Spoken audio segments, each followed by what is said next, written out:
அண்ணா பாப்பா நான் நைட்டு பகலாக வண்டி ஓட்டுறேன். நான் தான் பண்ண போகிறேன். கொஞ்சம் குடும்ப கஷ்டம்பா. என்ன பண்ணுறது, கடன் வர வாங்கிட்டேன். அதெல்லாம் நைட்டும் பகலும் ஓட்டினா தான் கொஞ்சம் கட்ட முடியும். வெறுப்பாரு இது சரீரை மட்டும் வந்து உண்ட காசு இருக்குது. நைட்டாக சுத்தமாக இது இல்லைடா மச்சான். உங்ககிட்ட இருக்குது? டேய் நேற்று நைட்டு தானே 2000 ரூபாய்க்கு வீடியோ குடிச்சிங்க. என்கிட்ட கேட்டால் எங்கடா கிடைக்கும்? இதுக்கு ஒருத்தர் இருக்கிறான். அம்மாவுக்கு உடம்பு சரியில்லை, அப்பாவுக்கு உடம்பு சரியில்லைன்னு கேட்டால் உடனே போட்டு விடுவோம். இந்த மாதிரி நிறைய டைம் வாங்கிக்கிறேன். என்னடா சொல்ற? அந்த மாதிரி கூட நம்ம வீட்டை வருத்தம் கூட இல்லையே. ஜெருபா ஒரு கால் ஒன்று வருது. ஹலோ மச்சான் எங்கே மச்சான் இருக்கா? மச்சான் அப்பாவுக்கு உடம்பு சரியில்லை மச்சான். ஹாஸ்பிட்டல் வந்திருக்கேன் மச்சான். டேய் என்னடா சொல்ற? எமர்ஜென்சியாக ஒரு 3000 ரூபா தேவைப்படுது மச்சான். மச்சான் மதியானமா பைக் டியூ வர கட்டணும். நானே கட்டலன்னா வச்சுக்கேன் ஈவினிங் வந்து வண்டி தூக்கின்னு போயிடுவாங்க மச்சான். எப்படியாவது போட்டு விட்டுறா. அக்கா ஈவினிங் வரேன்னாங்க. வந்த உடனே உனக்கு 3000 அனுப்பிச்சு விட்டுறேன் மச்சான். அப்பா பத்திரமா பாத்துக்கடா. சரி மச்சான் சரி மச்சான். பாப்பா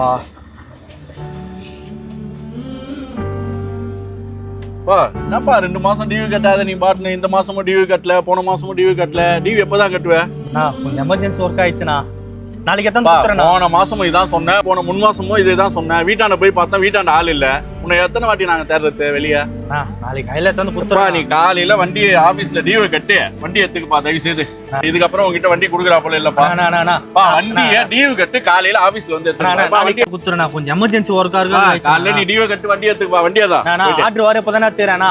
நான் ஆர்டர் வர டெலிவரி பண்ணேண்ணா. நாளைக்கு காலையில கண்டிப்பா தந்து குத்துறேண்ணா. ஆர்டர் வர புக் ஆகிதுண்ணா. ஒரு 3 ஆர்டர் டெலிவரி பண்றேன்னா காசு வந்துடுறேன். காலையில டிவி கட்டு அந்த வண்டி நம்பி தானே இருக்குது. காலையில வண்டி தானே உங்களுடைய சந்தோஷத்துக்காக உங்களை நம்புறவங்களை கஷ்டப்படுத்தாதீங்க.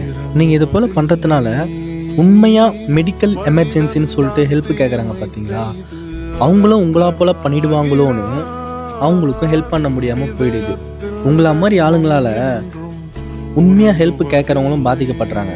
அதனால் யாரையும் பொய் சொல்லி ஏமாத்தாதீங்க. மறக்காமல் இந்த வீடியோவை எல்லாருக்கும் ஷேர் பண்ணுங்கள்.